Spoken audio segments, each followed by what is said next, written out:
Dr. Carol Johnson has been superintendent of the Memphis, Tennessee City Schools since 2003 and is a member of the Executive Committee of the Council of the Great City Schools. In 2006, for the first time since No Child Left Behind was passed, the Memphis schools were declared to be in good standing by the state. The Memphis City Schools also have been recognized as a model for middle school student engagement and is one of the top districts for music education.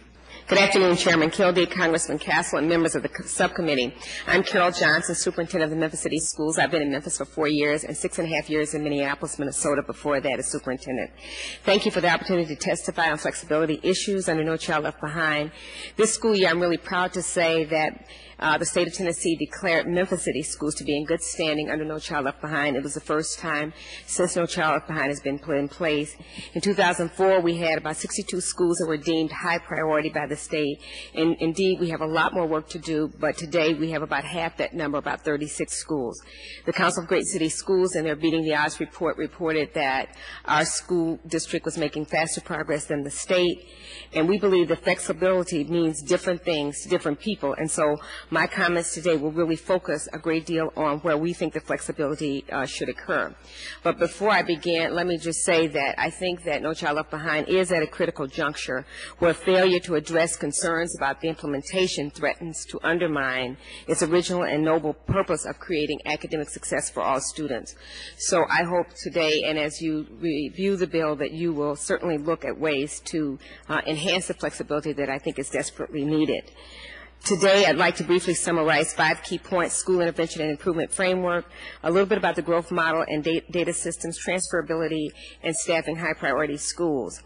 We believe, and if you look on page 7 of my remarks, you will see that the Council has outlined a modification of the school intervention and improvement framework.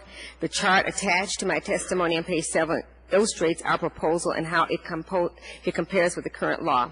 This revision will allow the accountability timeline for schools to begin immediately. It focuses on improvement and acknowledges that sustained change happens over a multi-year period, not 1 year at a time, and shifts the sanctions from cascading and changing every year to helping schools to stay focused on the improvement strategy long enough to see real results.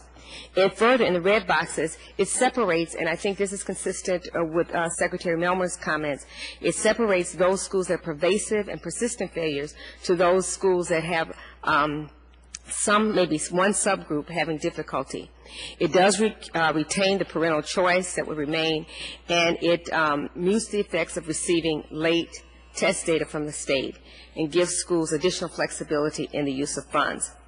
The Council's emphasis on good and best teaching strategies during this initial intervention period, I believe, is consistent with what we are seeing in Memphis that really works. The focus on the restructuring strategies is something I'm familiar with in my experience both in Minneapolis and in Memphis.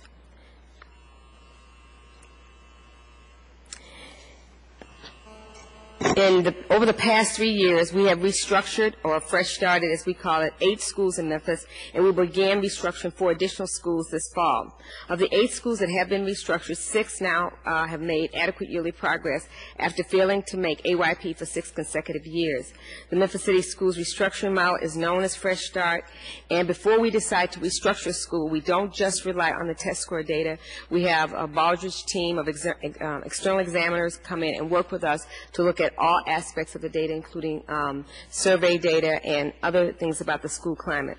Our restructuring program begins first by replacing the principal, and then we have flexibility in our collective bargaining agreement to hire teachers out of seniority order, and as well to alter the compensation structure so that they can get rewarded for actual results. The growth model, and of course Tennessee is one of those states that's had extensive experiences with the growth model, and we agree with most educators that the growth model should be incorporated into the accountability system. I believe that what teachers want is teachers want to get credit for showing progress with students who may come not being English speakers, but who teachers teach to read, write, and think in English. That progress, though, may be significant. Sometimes it's not enough for them to make the adequate yearly progress that's needed. All of us are working to improve our tracking system so that we know what's worked and we know who is achieving. In Memphis, we have a formative assessment system to monitor student progress, and we use that every 6 weeks. Transferability, we believe that we need greater flexibility, keeping Title I and Title III separate since they're very student-focused, but in the other categories asking for greater flexibility. And then just finally, we believe that it is really important that we are able to use a range of tools to incent and support putting and keeping the best teachers with our most vulnerable students. We are using Teach for America induction and mentoring programs, a teacher incentive grant to reward performance and connect good teaching practices with reward systems. Thank you.